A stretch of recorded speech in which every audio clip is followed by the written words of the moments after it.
Dans la résidence de Goma, les dirigeants de la rébellion sont en réunion permanente.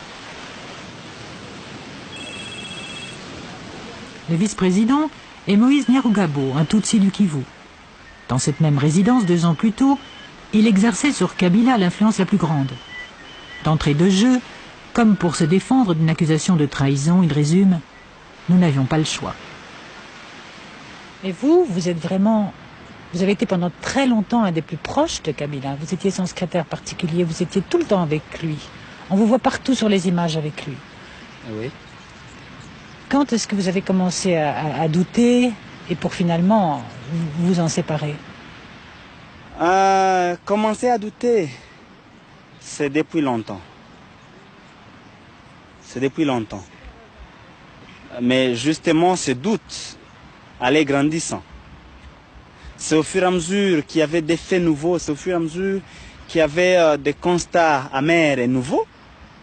Mais c'est plus tard qu'on s'est rendu compte que c'était... ça ne pouvait pas continuer. Mais vous ne vous êtes pas fait des reproches alors en vous disant j'ai quand même participé à sa mise en place, je l'ai défendu fidèlement et puis je me retourne contre lui. Et comment ça a pu se passer tout ça? Je pense que c'est tout à fait normal.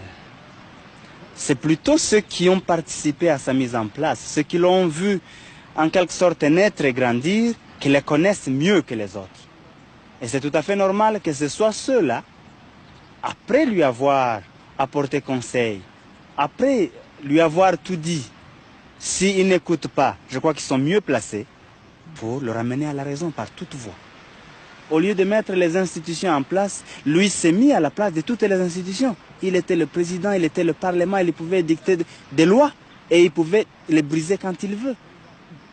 Il était lui-même, il pouvait monter une cour d'ordre militaire qui condamne les militaires et les civils, qui condamne, qui tue, qui exécute en plein jour, les militaires comme les civils.